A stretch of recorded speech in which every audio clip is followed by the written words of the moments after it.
Hi everyone, welcome back to Pine Hollow Auto Diagnostics. Today we're working on this beautiful 2006 Toyota Tundra. Guy at work asked me to look at it. He said, "Ivan, can you change my clock spring?" I'm like, "Well, why do you think you need a clock spring?" And he says, "Oh, my horn doesn't work and the buttons on the steering wheel don't work and I have an airbag light." I'm like, "Well, maybe, but bring it over, let me look at it. I'll diagnose it and give you an estimate." Let's jump inside, see if we can verify the customer complaint.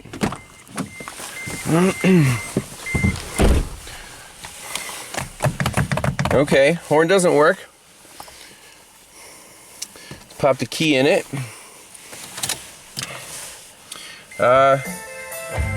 Let's see if the buttons work.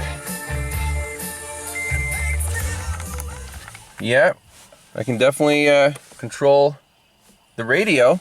So these buttons seem to work. Ooh, tape deck.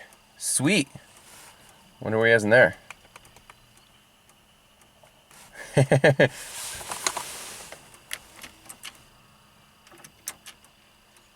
Well, I guess that doesn't work. Separate issue. So the audio control buttons work. Horn does not work. The cruise control I tried.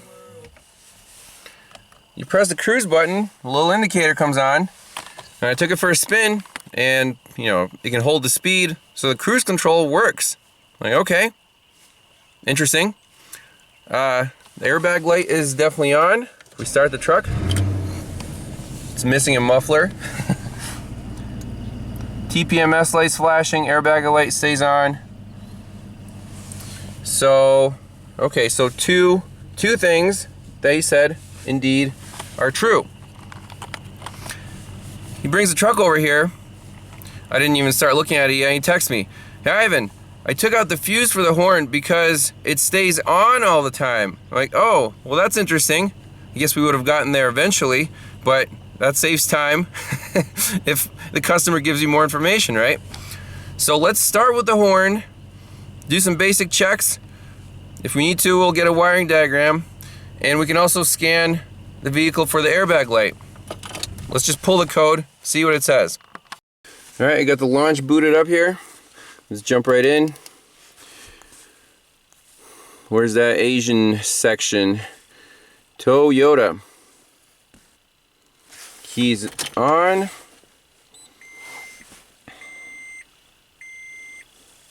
(16-pin DLC).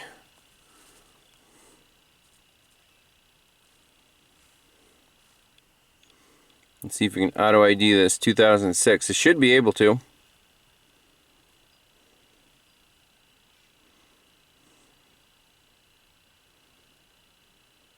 Please wait. Oh, here we go. Automatically search. There it is, Tundra 2UZFE, the 4.7 V8.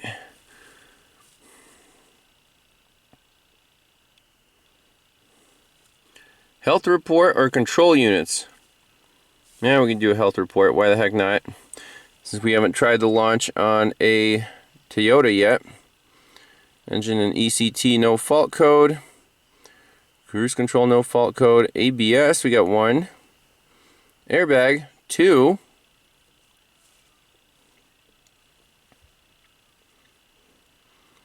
It goes pretty quick.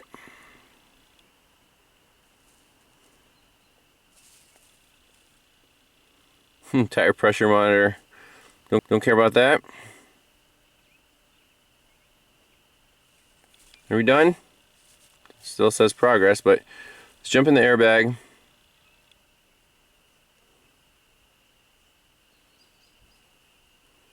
Come on now.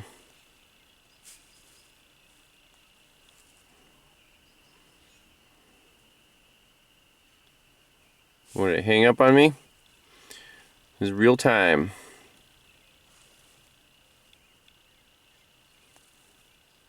Okay, airbag. Fault code. Come on now.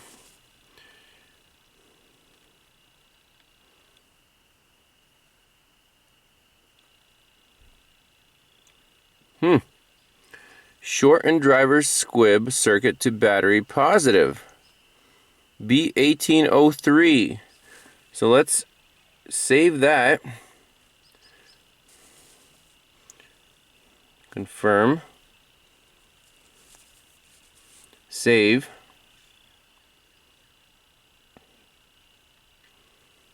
That way we'll have it in our record. Okay. Interesting. So that might be related to the horn. It could be. Now, he said he pulled a fuse. Which is right here. Where did he pull it from? I'm assuming the fuse box, which should live. Oh, is this it? Ah, nice. Where's our horn?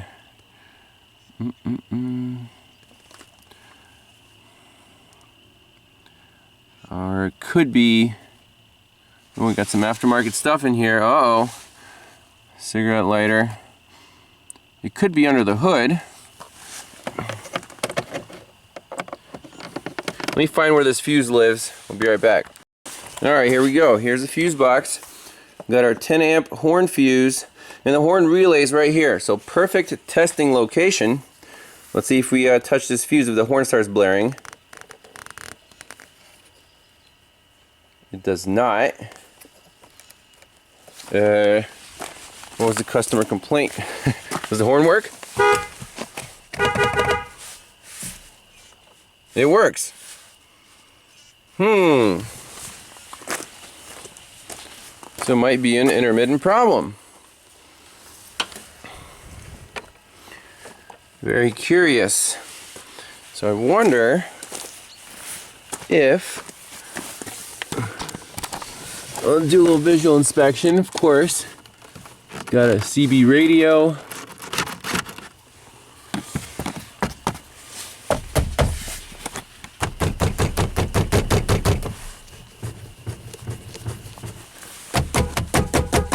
Okay, so the horn is working properly at the moment. Let's focus on the airbag light. Since right now we have no other direction to go by. Unless we can make the horn act up. But we know the airbag's broken, light's on. So let's do that. Alrighty, we did a little tear down here. We didn't look at a wiring diagram yet. First easy check we can do is unplug the airbag connector right here. There's the clock spring, steering wheel, easy enough. Just unplug it. Now, the horn still works. Key on.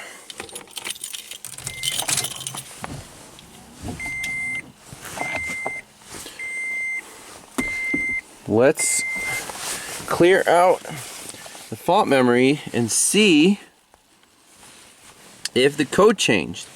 Yes. Okay.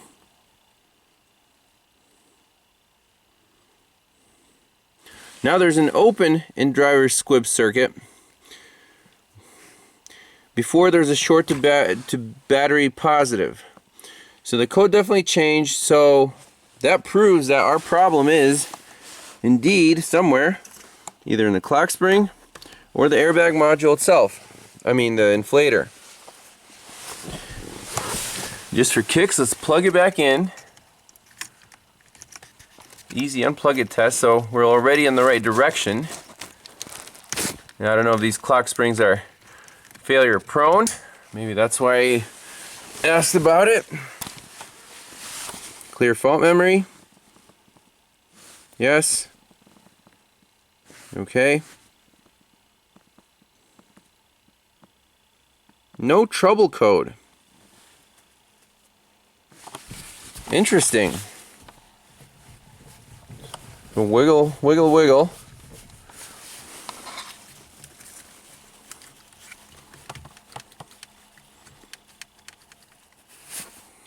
You gotta be kidding me. We fixed it already? Not the first time we've seen intermittent airbag problems that result from a bad connection or something. Oh, let's see here. Back out. Turn the key off. Don't want the wipers going. Let me put this guy back in its happy spot. Let's see if the airbag light's on or off. Alright, let's fire the truck up.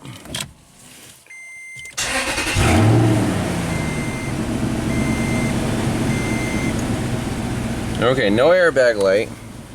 Let's do a lock-to-lock turn.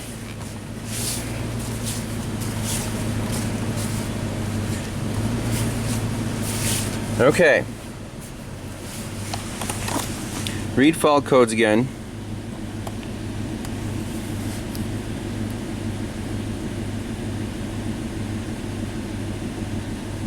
No trouble code.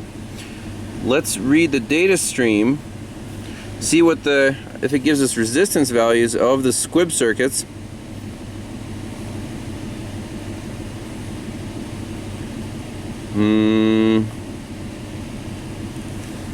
Yeah, I guess so. We're not going to get that data. We just get codes. So, not very useful. Let's see what's in special functions. Signal check. Set DTCs for a system that is selected. These be erased in operating conditions. I don't know. Let's check it out. What does it do?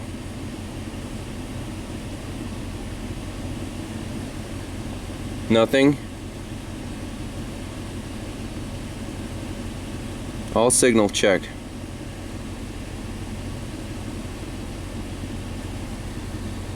No, let's not do that.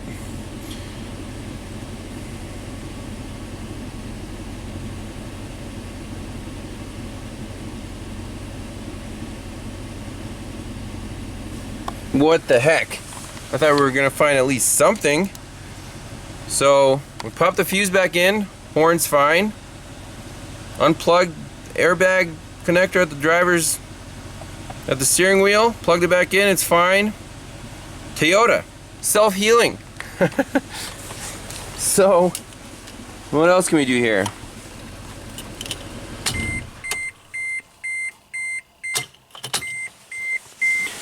We unplugged the other connector for our clock spring.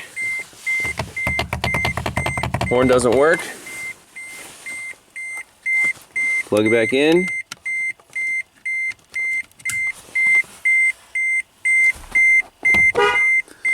Now, do you see these stains? Like maybe someone spilled something on here and got in there? Maybe. Like a short. I mean, this thing just grounds a wire. And there's definitely something spilled on here, I believe. Might have to call the customer. But right now, everything seems to work.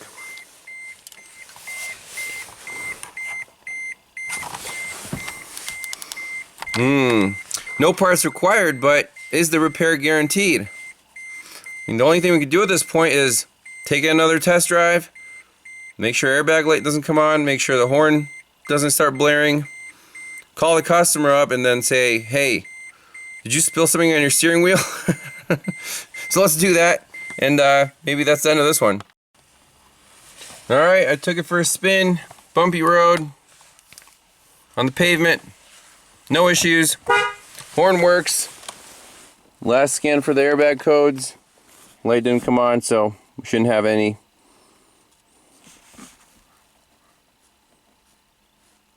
No trouble code.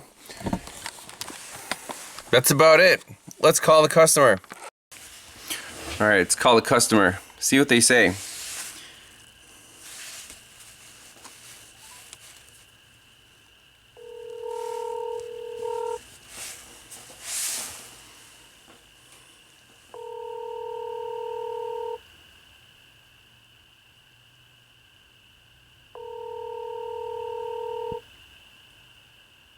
Hello? Oh, hi, is it Paul? Yeah. Hey, Paul, it's Ivan calling. Hi, Ivan. How are you? I'm good. I took a look at your truck. Quick question. Did the airbag problem and the horn problem start at the same time? No. So, on blew, Mm-hmm. the horn just started going off. I wasn't in it. I was just in my house, and the horn just started going off nonstop. Okay. It was raining. Mm-hmm. And so the only way I could stop it was pulling the fuse. Right. And I just left the fuse out overnight and started driving to work, and the airbag light came on. So I don't know if there's something in the system that's looking for the airbag to be having power or something. I don't know if it's just part of the SRS system. Okay. And so I was like, well, let me just pop the fuse back in and see what happens. Mm-hmm. So I put the fuse back in. Oh, well, let me back up. About an hour after I pulled the fuse out, I tried to put it back in, Uh-huh. and the horn just started going off again, so I just pulled it out. Okay. So then the next morning, after the light went on, I was like, oh, let me just put the fuse back in and see what happens. Uh-huh. Put it in, no horn. And then I started driving, and after about 5 minutes of driving, the horn just started going off on the middle of the road. Okay. I couldn't stop it. Mm-hmm. All the while the light was still on, so that didn't solve the light problem. Okay. Then just pulled the fuse out, and that's where we are now. So the fuse has been out, and the light's been on for the past 5 days. Okay. Excellent. The TPS light has been on just because I put a full-size spare on, which doesn't have a TPMS. Okay. So that's why that's flashing. Yeah. I'm not too worried about that. Is there a chance that something was ever spilled on the steering wheel? Like before? No. No. Huh. Interesting. Okay. My fear is that somehow, because it was raining, if water got in and damaged, from what I was reading, there's a computer just for the SRS system. Sure. Yep. The airbag module. I don't know if moisture could have gotten in there and compromised it. Okay, well, here's what I did so far. Okay. I put the fuse back in. No horn. I mean, you press, the steering wheel, horn works fine. Right. Okay, well, it's fixed for now. So I kept the fuse in, and then I scanned the airbag system for codes, and it gave me a code for short circuit of the driver's side airbag, in your steering wheel. I'm like, okay. So I took the steering column, covers off, and I unplugged the connector right at the clock spring for the airbag, and then read the codes again, and it said open circuit this time, so different code. Okay, so that tells me that the problem is somewhere either in the clock spring or the airbag itself on the steering wheel, because the computer, saw a difference when I unplugged it. And okay, I plugged it back in, clear the codes, light went out, that's it, no more codes. I took it for a test drive. It's like it never happened before. And that is great. and the horn never started blaring at me or anything. So the fuse is in, airbag's connected, no problems right now. So, so it's a Toyota, it fixes itself. Is that your house there? What's that? Is that your house where the truck is at? Yeah, that's I just do my work in the garage here. Okay, so I'd just be curious to see if it stays off for 24 hours, because I put the fuse in. Well, I guess it's been a couple. How long ago was this? So I started looking at it, I guess a couple hours ago, and then kind of left it for a bit, came back to it, finished up the diag, and took it for a test drive. So far, so good. Okay, well, I guess everything's good then. So basically, I'll leave it, I'll put together overnight, check it again tomorrow morning. If there are no problems, then I'll say, pick it up and drive it, and, let me know how it goes. Okay, well, that is cool by me, I guess. That's... I've seen weirder problems, but... Clock spring job, so... Yeah, it's... So the problem almost occurred at the same time, you took the fuse out and you said the airbag light came on right afterwards.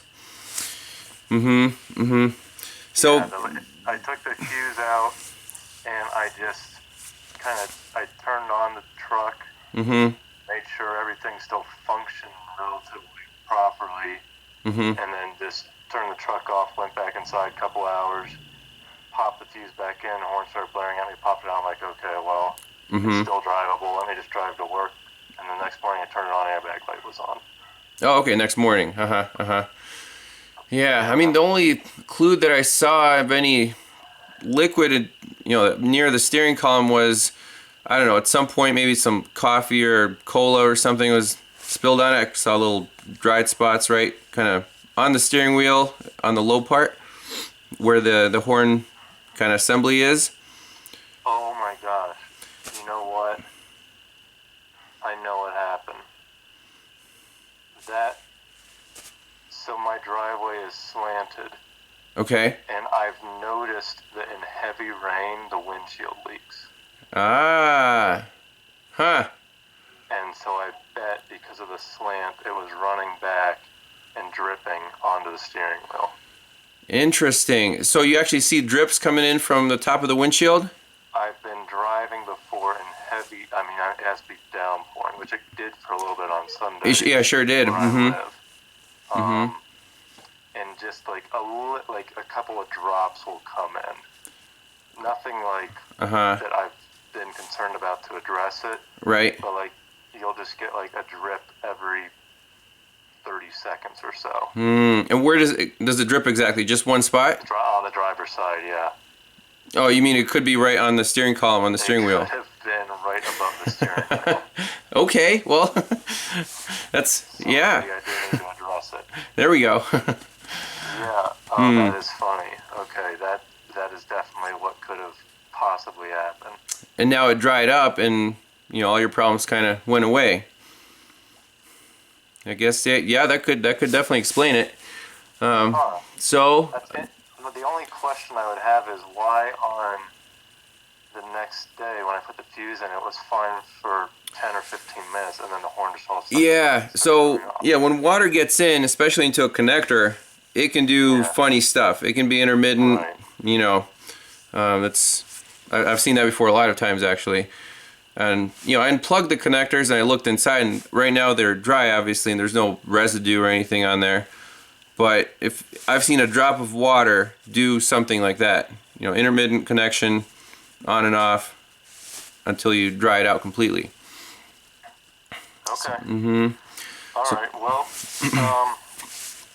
so I guess I'll be at Fraser tomorrow, so I can drop you off a check or cash, whatever you prefer, and then I biked back from your place to my house, and I'll just bike there after work to grab it. Okay. Yeah. That works for me. I guess as a follow-up, as a controlled experiment, you can park your truck in the same spot, and if the problem ever happens again after a rainstorm, just look on the bottom of the steering wheel and see if you see drops there.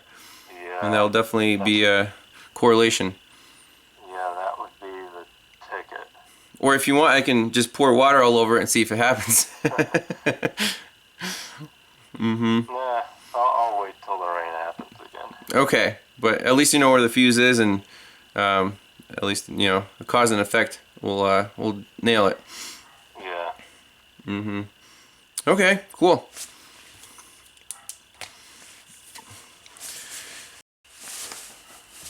There you go. What can we do? Pour water over the steering wheel? Duplicate the customer complaint? It all makes sense though.